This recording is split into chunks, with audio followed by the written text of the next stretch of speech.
chronique basket d'Anthony Chapuis, et cette semaine, on connaît toutes les équipes qui participeront aux Jeux Olympiques de Paris 2024. Alors, épisode spécial, preview des JO à quelques semaines du début du tournoi. Depuis 1992 et l'arrivée des professionnels dans le tournoi, Team USA a remporté toutes les médailles d'or, excepté en 2004 où c'est l'Argentine qui s'est imposée.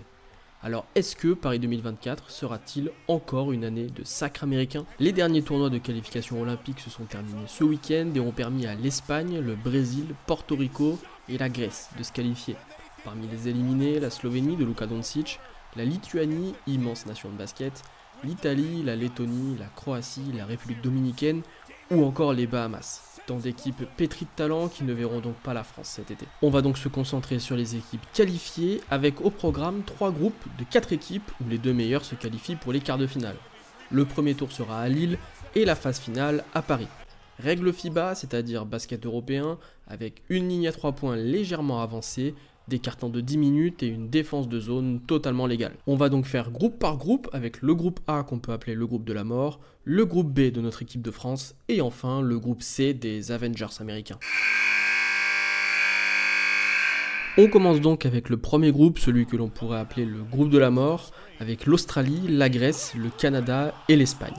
La compétition s'ouvrira sur une confrontation entre l'Espagne et l'Australie.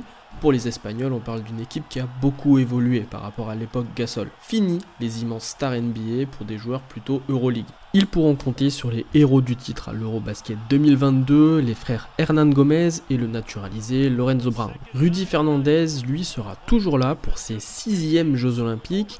Et s'il dispute 6 matchs, il deviendra le recordman du nombre de matchs disputés lors des Jeux Olympiques. Les stars ne sont plus là, mais l'Espagne va devoir performer si elle veut conserver son statut de grande nation du basket, lorsqu'autour tout le monde progresse. L'Australie, elle, sera emmenée par Josh Giddey, Josh Green et Patty Mills. C'est un peu le même genre d'équipe, sans grande star, mais toujours au rendez-vous. Surtout Patty Mills, qui nous a habitués aux grandes performances en basket FIBA. La Grèce, grande nation du basket, se présentera avec son porte-drapeau Yannis Antetokounmpo. Le joueur des Bucks, blessé en fin de saison, est revenu pour qualifier son pays face à la Slovénie de Luka Doncic, puis face à la Croatie. Il pourra compter sur le duo fraîchement monégasque Nick Calates, Georgios Papagiannis, alors que le reste de l'effectif évolue dans le championnat grec, notamment au Panathinaikos, récent champion en Euroleague. Mais le grand favori de ce groupe, pour moi, c'est le Canada. Globalement, c'est la même équipe que celle qui a terminé 3ème à la Coupe du Monde l'été dernier, avec Shai, RJ Barrett, Lou Dort, Dillon Brooks et Kelly Olynyk, à une différence près. Mais une grosse différence. Jamal Murray. Le lieutenant de Niko Jokic aux Nuggets a décidé de faire les jeux pour renforcer une équipe canadienne ultra compétitive. Alors oui, le secteur intérieur manque peut-être un peu de taille. Zach Edey a refusé la sélection pour se concentrer sur son année rookie, mais sur le papier, c'est vraiment la seule reproche qu'on peut leur faire. Il y a la star, le lieutenant, Barrett en numéro 3 et pas mal de joueurs qui peuvent défendre et apporter du shoot. Tu veux demander quoi de plus ? Je suis très confiant sur les Canadiens, c'est des vrais candidats à la médaille. Le groupe B, c'est celui de nos bleus, avec l'Allemagne, le Japon et le Brésil. Dans ce groupe, la France et l'Allemagne paraissent largement au-dessus. Alors où en est notre équipe de France après la débâcle à la Coupe du Monde l'été dernier? Eh bien, elle doit apprendre à jouer avec Wemby, car ce sera sa première grande compétition. Et on l'a vu sur les premiers matchs amicaux qu'il en est déjà une pièce maîtresse. Peut-être même un peu trop, dans le sens où il va falloir trouver d'autres solutions offensives. Evan Fournier va, je l'espère, monter en puissance au fil des matchs, mais pour l'instant on a du mal à trouver son rendement offensif. Le choix qui a été fait par Vincent Collet sur les premiers matchs de prépa est de titulariser Mathieu Strazel, Isaiah Cordinier et Bilal Koulibaly avec nos 2 géants Victor et Rudy. Donc le choix de faire passer Fournier et Nico Batum en sortie de banc. Même Gershon Yabusele, titulaire sur les dernières compétitions, démarre sur le banc. Reste à voir si ce 5-là sera définitif, j'ai du mal à y croire, notamment parce que ça manque de présence et de variété offensive. Evan Fournier notamment pourrait intégrer le 5 pour apporter justement un peu de shoot. Mon seul regret, c'est Nadir Ifi, le meneur de poche du Paris Basket. Son profil me plaisait justement pour amener de la folie depuis le banc. Malheureusement, il n'a pas été conservé.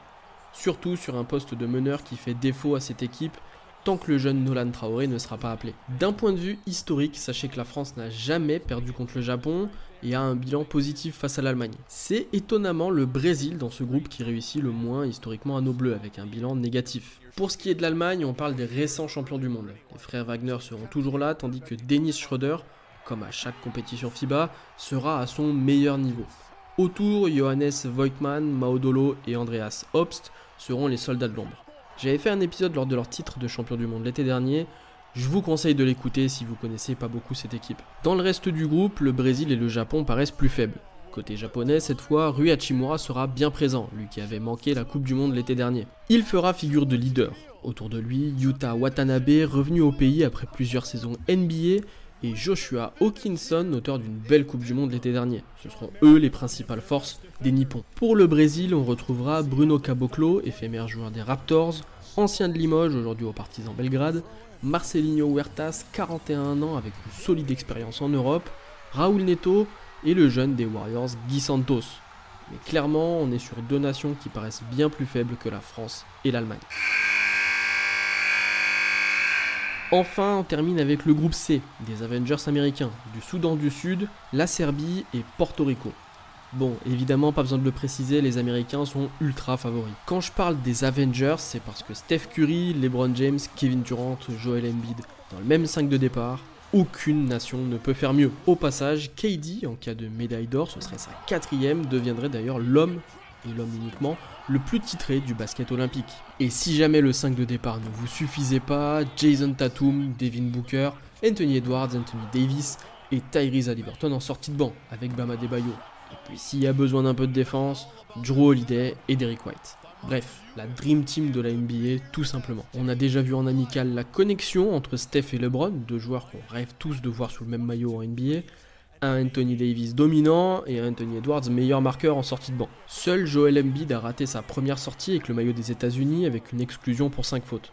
Mais globalement, le niveau est tellement impressionnant. Et puis, il y a également de quoi gommer les lacunes de la Coupe du Monde, avec de vrais pivots dominants et de la défense extérieure, avec notamment Jrue Holiday, dont le profil est parfait pour combler les lacunes défensives des superstars. C'est juste une Dream Team parfaite, avec plein de profils différents, largement favorites pour l'or olympique. Derrière eux dans le groupe, la Serbie, finaliste de la dernière Coupe du Monde, c'était un peu une surprise de les voir en finale. Alors la liste n'est pas encore sortie officiellement, mais Jokic devrait être là, tout comme Nikola Jovic, Bogdan Bogdanovic, Vasilije Micic et tout plein de mecs en hitch qui savent très bien shooter. C'est une équipe vraiment dangereuse qu'on a tendance à un peu sous-coter parce que la plupart des joueurs jouent en Euroleague. Serbie-États-Unis, ce sera l'affiche du premier match du groupe, un duel entre Joel Embiid et Nikola Jokic qui permettra tout de suite aux Américains de se frotter au très haut niveau. Il y aura donc aussi le Soudan du Sud qui fait partie de mes équipes coup de cœur de la dernière Coupe du Monde. Carlik Jones avait fait une Coupe du Monde immense avec ses 21 points et 10 passes de moyenne. Autour de lui, Bol Bol pourrait intégrer la liste, mais surtout le joueur à suivre c'est Raman Moalash, 17 ans, pressenti très haut à la prochaine draft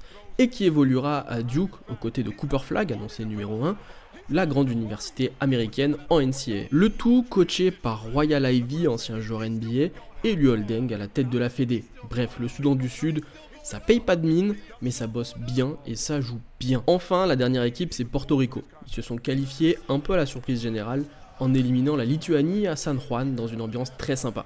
Les joueurs à suivre, c'est clairement José Alvarado, des Pelicans qui scorent bien plus qu'en NBA, mais aussi Tremont Waters, passé par Levallois. Mais clairement, c'est sûrement l'équipe la plus faible du groupe. Alors, est-ce que vous voyez une équipe battre les Américains ? Voilà, c'est la fin de cet épisode de Halftime. N'hésitez pas à liker, à partager et à laisser un petit commentaire. N'hésitez pas à nous rejoindre sur les réseaux sociaux et on se retrouve la semaine prochaine pour un nouvel épisode.